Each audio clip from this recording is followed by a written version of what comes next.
ఓం నమ శివాయ. శ్రీ శివమహాపురాణం కౌశికి ధూమవతి. ఇక కౌశికి గాథను వినండి. శంభుడు నిశుంభుడు అని ఇద్దరు రాక్షసులు ఉండేవాళ్ళు. వీళ్ళు కూడా ఆ మహాశాసురుడంత కాకపోయినా వాడిలాగే దుర్మార్గులు అవి చేసి సజ్జనుల్ని హింసించేవారు. వాళ్ళు బాధలు పడలేక దేవతలంతా కైలాసం చేరారు. అమ్మవారిని దర్శించి తమ కష్టాలన్నీ ఆ భవానీదేవికి విన్నవించుకున్నారు. ఆమెను యథావిధిగా స్తుతించారు. వారి స్తోత్రాలన్నీ విని ప్రసన్నమైంది పార్వతి. తన కోసం మంచి ఒక కన్యను సృష్టించింది. మీకు శుభం చేస్తుంది అన్నది గౌరీ కోసం నుంచి ఆవిర్భించడం వలన ఆ కన్యకు కౌశికి అని పేరు పెట్టుకున్నారు దేవతలు. గౌరీ సముద్భూత కాబట్టి మాతంగిగా ఆరాధించబడవలసిందిగా కోరారు. తమ కష్టాలు చెప్పుకున్నారు. అన్నీ విన్నదా అమ్మ? ఇంతే కదా, మీరేమీ భయపడకండి.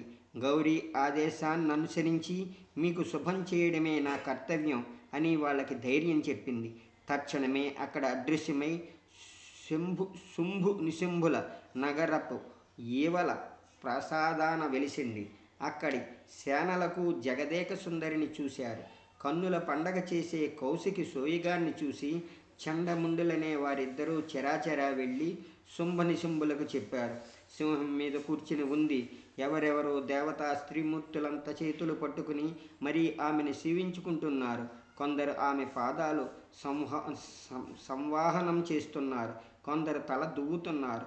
ఇంకొందరు ఎలాగా వంగ మిశ్రితమై తాంబూలం అందిస్తున్నారు. మరికొందరు ఆమెకు భూషణాలు అలంకరిస్తున్నారు. అంత సందట్లోనూ కూడా ఆమె అందం మమ్మల్ని వెర్రెక్కింపచేసింది. బలిసిన పాముల్లా ఉన్నాయి ఆమె చేతులు, అరటి చెట్టు బొందల్లా ఉన్నాయి తొడలు, ముక్కు చిలుక ముక్కేననుకో. అయ్య బాబోయ్, రాక్షస రాజుల్లారా, ఆమె అందాన్ని ఎలా వర్ణించమంటారయ్యా? రాక్షస స్త్రీలాగా లేదు, గంధర్వకాంతలాగానూ లేదు, మనకు తెలిసిన దేవతా స్త్రీలాగా లేదు. అమ్మవారిలా ఆయుధాలు ధరించిందే తప్ప సచీదేవి కన్నా టీవీ, రంభ కన్నా ఆకర్షణ, ఊర్వశి కన్నా అనురాగం, మేనక కన్నా మమకారం ఉట్టి పడుతున్నాయనుకోండి. పట్టుకుంటే ఆమె చెయ్యి పట్టుకోవాలి, కట్టుకుంటే ఆమె కుంగి మీ ఉత్తరీయాలకు కట్టుకోవాలి, లేకపోతే చచ్చినా తప్పు లేదు. అహు, అలా అనిపించే అందం ఆ పిల్లది అంటూ అదే పనిగా పొగడి పెట్టారు. కసెక్కిపోయారు శుంభనిశుంభులు. వెంటనే పెళ్లికే ఏర్పాటు చేయమని దూతల్ని పంపారు. దూతలు చెప్పినదంతా విన్నాక మెల్లిగా ఇలా అంది దేవి. నాకు ప్రతిజ్ఞ ఉంది. యుద్ధంలో నన్ను గెలిచిన వాణ్ణి తప్ప ఇతరుల్ని మనువాడనని. అందువల్ల నాతో జగడమాడి గేల్చుకోవడానికి ప్రయత్నించమని చెప్పండి అన్నది. దూతగా వెళ్ళిన సుగ్రీవుడు వెనుదిరిగి వచ్చి మాతంగి చెప్పిన మాటలు 4 రాక్షసుల చెవిలోనే వేశాడు. కోపం వచ్చింది రాక్షసులకి. ధూమ్రక్షుడనే సేనాధిపతిని పిలిచి, అయ్యంది వరాక్షి, నెలాగైనా సరే నా ముందుకు రాకురా అని చెప్పి పంపారు. 6000 సైన్యాన్ని తీసుకుని అంబిక దగ్గరకు వెళ్ళాడా ధూమ్రాక్షుడు కౌశికి వద్దకు వెళ్ళి తన రాకకు గల కారణం చెప్పాడు. మర్యాదగా లొంగి రాకపోతే బలవంతంగా ఈడ్చుకుపోతానన్నాడు. వాడి కబుర్లు పూర్తవటం ఆలస్యంగా ఒక ఓంకారం చేసింది కౌశిక. అంతే, అక్కడికక్కడే వాడు బూడిదైపోయాడు. ధూమ్రాక్షుడి ధూళిలో కలిపేసినందువల్ల ఆవిడ ఆనాటి నుంచి ధూమావతి అనే బిరుదుతో విరాజిల్లింది. శత్రునాశనం కోరేవారు ధూమావతిని ఆరాధిస్తారు. ఆమె ఉపవాసకులకు శత్రుభీతి ఉండదు. సరే, కథలోకి వద్దాం. ధూమ్రాక్షుడిని అలా చంపేయగానే సైన్యానికి కోపం వచ్చింది. ఆమె వాహనమైన సింహాన్ని చంపేయాలనే ఉద్దేశంతో చుట్టుముట్టి సాగారు. దగ్గరకొచ్చేదాకా ఊరుకుని ఒక్క గర్జన చేసిందా కౌశిక. దాంతో 6000 సేన అంతఃపురాల దాకా పరారైపోయింది. ఈ వార్త తెలియగానే క్రుద్ధుడైపోయాడు శంభుడు. చండాసుర ముండాసుర రక్తబీజాలను పంపించాడా ప్రమథ మీదకు. వచ్చిన వాళ్లను వచ్చినట్లుగా చంపేసిందా కౌశిక. నిశంభ నిర్యాణము, ఓటమి నెరుగని పోటు మగలైన చండముండాళుల చావు కబురు చెవి పడగానే చురచురలాడిపోయాడు దానవేంద్రుడు. తక్షాన మహాకర్కోటకులైన కాలకేయులను వెంటపట్టుకుని సర్వసేనా సమేతులై అన్నదమ్ములైన శుంభ నిశుంభులిద్దరూ కూడా అమ్మవారిపై దండుకు కదిలారు. వారి రాకని తెలుసుకున్న మాతంగి తన ధనస్సునకు నారి తొడిగి ఒక్క ఠంకారం చేసింది. అటుగా సాగాయి సైన్యాలు. రయ్యి రయ్యమంటూ వచ్చిన రాక్షసరాజులైన శుంభ నిశుంభులిద్దరూ ధనుష్యాని అయి నిలబడ్డ ధూమావతి సౌందర్య సోయగాలకు స్తబ్దులైపోయారు. పిల్ల పిచ్చెక్కించే అందాలు విని మహా చెడ్డ సుకుమారువి నీవు, అనవసరంగా మాతో తలపడకు, మారణ క్రీడలు మాని మార క్రీడలాడుకుందాం రావే అన్నారు. కస్సుమంది కౌశికి, చచ్చు సంభాషణలు మానేయండి, పౌరుషం ఉంటే యుద్ధం చేయండి, లేదా పాతాళానికి పారిపోండి, మాటలు అనవసరం అంది. వెంటనే దానవ సైన్యం ఆమెపై బాణవర్షం కురిపించింది. శూలాలు, పరుశువులు, దిందిలాలు, పరిఘ పట్టిన బసుండి, ప్రాస, క్షుర, నామక ఖడ్గాదులను ఇచ్చిన పద్ధతిని ఆమెపై విరససాగారు. వీటినన్నిటినీ తన బాణాలతో తప్పించేసిందా తల్లి. ఇక సంహార కార్యక్రమం మొదలుపెట్టింది. ఎగిరే జెండాలు రాక్షసులవే, రాలే తలలు రాక్షసులవే అయిపోయాయి. దాపులకు చేరిన రాక్షస వీరులందరినీ ఆమె వాహనమైన సింహం చప్పరించి వేస్తోంది. ఇదంతా చూసి తల తిరిగినంత పని అయ్యింది. దేవికి నిశంబుడికి యుద్ధం జరిగింది. ఆ యుద్ధంలో నిశంబుడు భయంకరమైన గదమ ప్రయోగించాడు. అమ్మవారు 2 త్రిశూలాలు అందుకుని విసిరింది. ఒక త్రిశూలం గదను, రెండవ త్రిశూలం గజాభదేహుడైన నిశంబుణ్ణి నేలకు పడగొట్టేశాయి. రాక్షసులు ఆహాకారాలు చేశారు.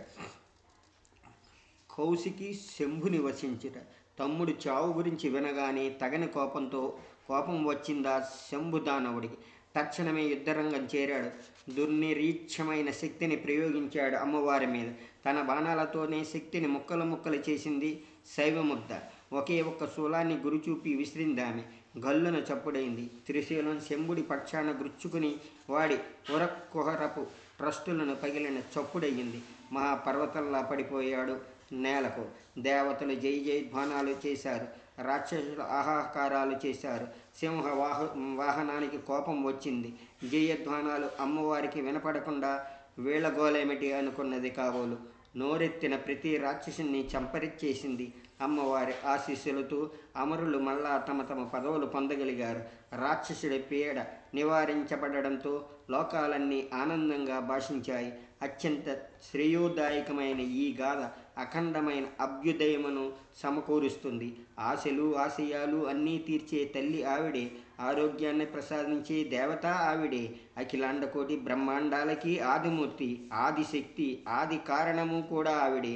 ఆవిడని తలుచుకోండి, ధ్యానించండి, నమ్ముకోండి, అన్ని ఆపదలు గడిచిపోతాయి, దీర్ఘాయుష్యవంతులవుతారు.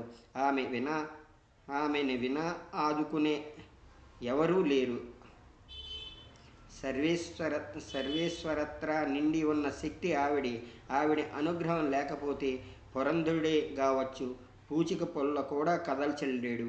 సందర్భం వచ్చింది కనుక చెబుతున్నాను. ఈ యక్షరూపం ఒక పర్యాయము దేవదానవుల మధ్య ఘోరమైన యుద్ధం జరిగింది. ఆ యుద్ధంలో దేవతలే గెలిచారు. రాక్షసులు పాతాళం పట్టిపోయారు. అదంతా తమ గెలిపేననుకున్నారా అమరులు. ఏమాత్రం కష్టం వచ్చినా అమ్మా అమ్మా అంటూ ఎవరి దగ్గరకు పరిగెడతారో మర్చిపోయారు. నేనింతమందిని చంపానంటే, అబ్బో నేను ఇంకో అంతమందిని చంపానని వాళ్లలో వాళ్లే గొప్పలు చెప్పుకోసాగారు. సర్వవ్యాపిని సర్వజ్ఞ అయిన ఆ సనాతని పసిగట్టింది దేవతల ఆలోచనల్ని, వాళ్ళ అహంకారము అక్కడికక్కడే త్రుంచి వేయాలనుకుంది. వెంటనే తేజోమయమైన యక్షరూపంతో వారికంత దూరాన తచ్చాడసాగింది. ఆ వెలుగులు చూసి ఆశ్చర్యపోయారు అమరులు. ఎవరో కనుక్కురమ్మని వాయువును పంపారు. వెళ్ళాడా వాయువు వివరాలు అడిగాడు. ఆ యక్షరూపం చెప్పలేదు. ముందు నువ్వేమిటో చెప్పు అంది. తన గురించి చెప్పుకోనక్కర్లేనివి గొప్పలు కూడా చెప్పేసుకున్నాడు గాలిదేముడు. నవ్వింది యక్షమూర్తి. అక్కడో గడ్డి పరకని ఉంచి దానికి కదపమంది. శతధా ప్రయత్నించాడా వాయువు, కానీ దాన్ని కదపలేకపోయాడు. ఇంతేనా నీ ప్రతాపం అంది. యక్షమూర్తి గాలిదేవుడంతటి వాడికి గాలి తీసేసినట్లయిపోయింది. సిగ్గుతో వెనుదిరిగాడు. ఈసారి అగ్ని వచ్చాడు. ఏది దీన్ని తగలై చూద్దామంది ఆ మూర్తి. చాలా ప్రయత్నించాడు వహ్ని. శక్తి ఉంటేగా ఏమైనా చేయడానికి. అతను ముఖం ముడుచుకుని వెనక్కి వెళ్ళిపోయాడు. ఈసారి ఇంద్రుడే వచ్చాడు. దేవతల రాజు కదా, అతను కూడా ఓడిపోతే సాటివారిలో పరువు పోతుంది. అతని పాలనను ఎవరూ అంగీకరించరు. ఆ ఉద్దేశంతో అమ్మవారు అతగాడు రాగానే ఆశలు తానే అదృశ్యమైపోయింది. అయితే అది ఘోరావమానంగా భావించాడు వాసవుడు. ఎవరై ఉంటారా అని ఆలోచించల్లో పడ్డాడు. ఆలోచించేసరికి అదే ధ్యాస అయ్యింది. ధ్యాస అదే అయితే ధ్యానం కుదిరింది. ధ్యాన సులభ కదా తల్లి లీలగా స్మరించింది. సందేహం లేదు, ఈ యక్షరూప సతీదేవి. ఈవిడే రమ. ఉన్నది లేనిది అన్నీ ఈవిడే. అయ్యయ్యో, ఆదిశక్తి, అనంత అనుగ్రహమూర్తి, పరాభట్టారిక, సర్వమంగళ శారద, విశారద, కరుణా నీరాదాయైన ఆ మహామాయను గుర్తించలేకపోయాను గదా అని ఎంతగానో పరితపించాడు పవిపాణి. ఏదో మన మేలు కోరి లీల చూపిస్తుందే గాని మన మారాట పడితే అస్సలు లేదా తల్లి. నలుదిక్కలా వెలువై తోచిందామె. ఆ అమరులారా, ఓ అమరులారా, మహామాయేన నా లీలా వినోదంగా సాగే ప్రపంచమిది. ఓటమికి నిరుత్సాహం, గెలుపుకు అమితమైన అహం అనేవి అస్సలు పనికిరావు. అహం వల్ల అజ్ఞానం, తద్వారా సర్వనాశనము సంభవిస్తాయి. కాబట్టి సర్వధారము సమస్తాన్ని అయి ఉన్న నన్ను విస్మరించకుండా ఉండండి. నేను కానిదేదీ లేదని గుర్తించండి. నన్ను మర్చిపోయి అహంకరిస్తే గాలి గడ్డి పరకని కదపలేకపోయాడు, అగ్ని దానిని అంటించలేకపోయాడు. మీ అందరి యందు ఉండి మిమ్మల్ని నడిపే మూలకారినైన నన్ను ఆరాధించేటంత కాలం మీకు ఏ కష్టమూ కలగదు. నా వల్ల మీ సమస్త కష్టములు తొలగిపోతాయి. కళలు, శక్తులు నా నుంచే ఉద్భవిస్తాయి. సిరులు, సిద్ధులు నా వల్లే ఆవిర్భవించాయి. నా విలాసార్థంగా నేనే స్త్రీగా, పురుషుడిగా, అవ్యయగా భావిస్తూ ఉంటాను. అవినాశినైన నేను నిర్గుణ సత్య సగుణత్వాలు వహించే లీలలోనే మీరంతా గెలుపు ఓటములను గురి అవుతున్నారు. ఆ విషయమై ఆనందము, ఆవేదన అర్ధరహితంగా గుర్తించండి. అహం వదలండి అని హితబోధ చేసింది అమ్మవారి యొక్క ఈ యక్షరూప ప్రదర్శన గాథ. సర్వ సంపత్కరము, సర్వ బాధా నివారకము, సర్వ ఆనందదాయకము, జ్ఞానప్రదముగా తెలుసుకుని ఆ తల్లినే ఆరాధించి తరించండి. శతాక్షి అవతారము. సూతుడు చెప్పిందంతా విని మునులంతా ముగ్ధులైపోయారు. ఆ మహామాయ మహిమలు మరో ఇన్ని చెప్పమని కోరారు. చిరునవ్వులు చెందిస్తూ చెప్పసాగాడు సూత మహర్షి. దుర్గముడని ఒక గొప్ప దుర్మార్గుడైన రాక్షసుడుండేవాడు. వాడి బలమే బలము.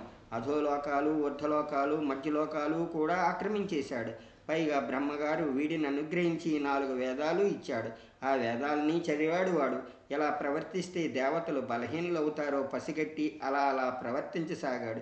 యజ్ఞానికి, తపస్సులకి, బ్రహ్మత్వానికి, దాన ధర్మాలకి అడ్డుకట్ట వేసేవాడు. పదవులు పోతే పోయాయి, ప్రాణం మీదకి తెచ్చి పెడుతున్నాడు ఈ దుర్మార్గుడు.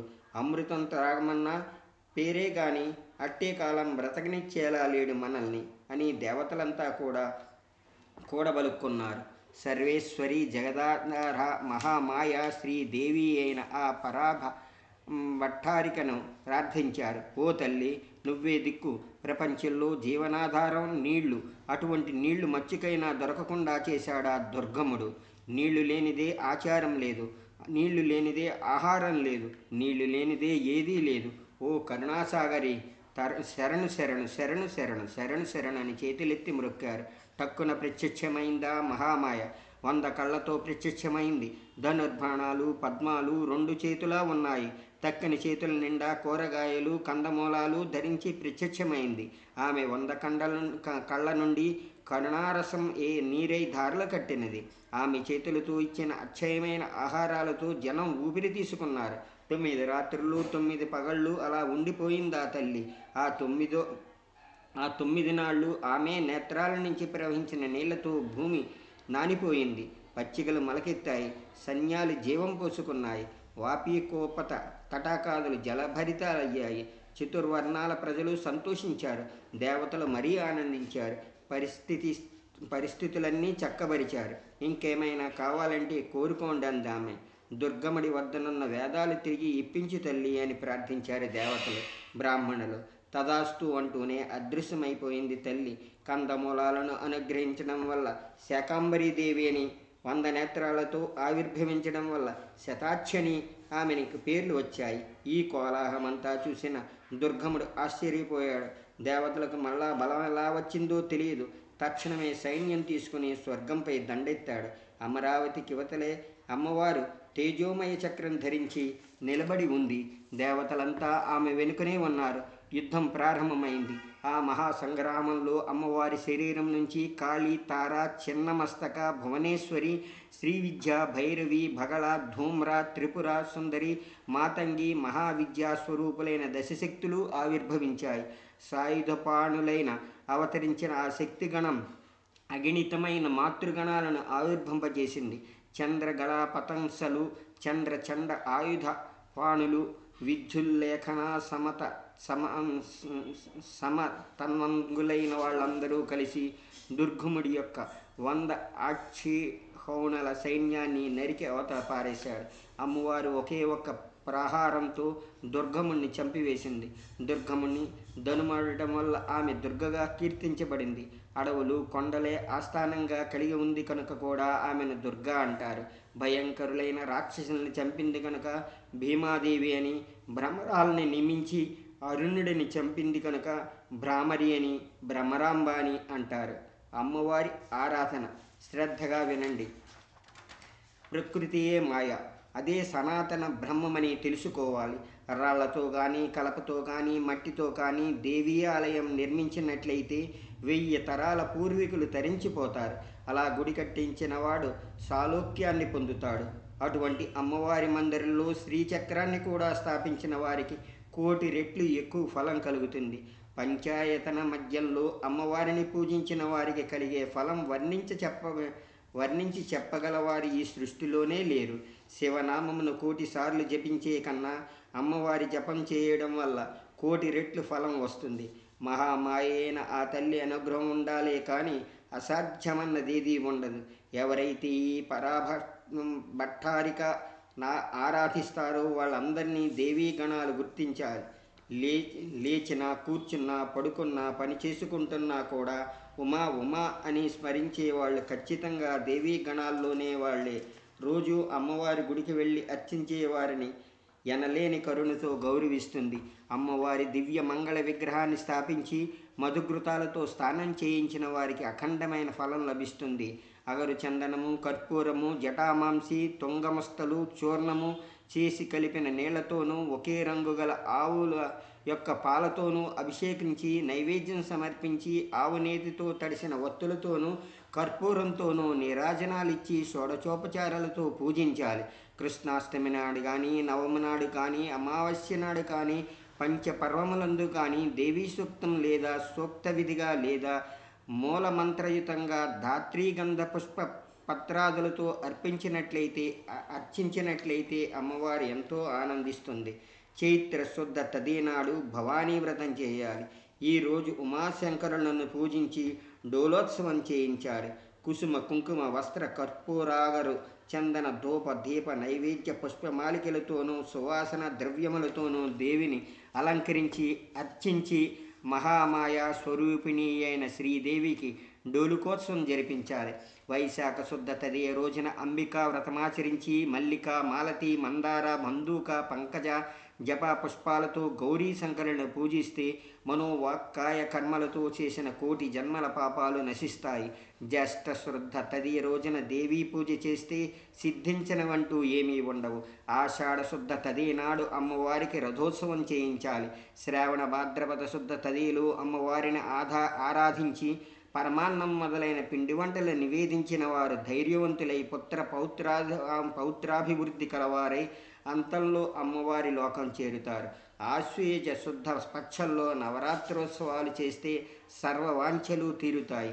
కార్తీక, మార్గశిర పుష్యమాసాలలోని శుద్ధ తదియలలో లోహిత వర్ణంగల కరవీరాది కుసుమాలతోనూ సుగంధ ధూమాలతోనూ పూజిస్తే సమస్తమైన మంగళాలు కలుగుతాయి. సౌభాగ్యాన్ని కోరుకునే స్త్రీలందరూ ఈ వ్రతాన్ని ఆచరించాలి. విద్య, డబ్బు, పుత్ర సంతతుల ఆశించేవారు, అభివృద్ధిని కోరుకునేవారు అయిన పురుషులు కూడా ఈ వ్రతం చేయాలి. మాఘ పాల్గొన మాసాలలో వచ్చే శుద్ధ తదియలో దేవీ పూజ చేస్తే ఆవిడ సంతసించి సర్వ సౌభాగ్యాలు ప్రసాదిస్తుంది. అత్యంత పుణ్యవర్ధిని శివభక్తి వివర్ధిని అయిన ఈ ఉమా సంహిత శ్రవణ పఠన స్మరణలు అత్యంత పుణ్యాదులు. ఏ భూత ప్రేత పిశాచాదులు పీడించవు. పుత్ర పౌత్రాది సకల సంపత్తులు కలుగుతాయి. శ్రీ వేదవ్యాస మహర్షి విరచితమైన శ్రీ శివ మహాపురాణమునందు ఉమా సంహిత సమాప్తం. ఈరోజు పురాణం సంపూర్ణం.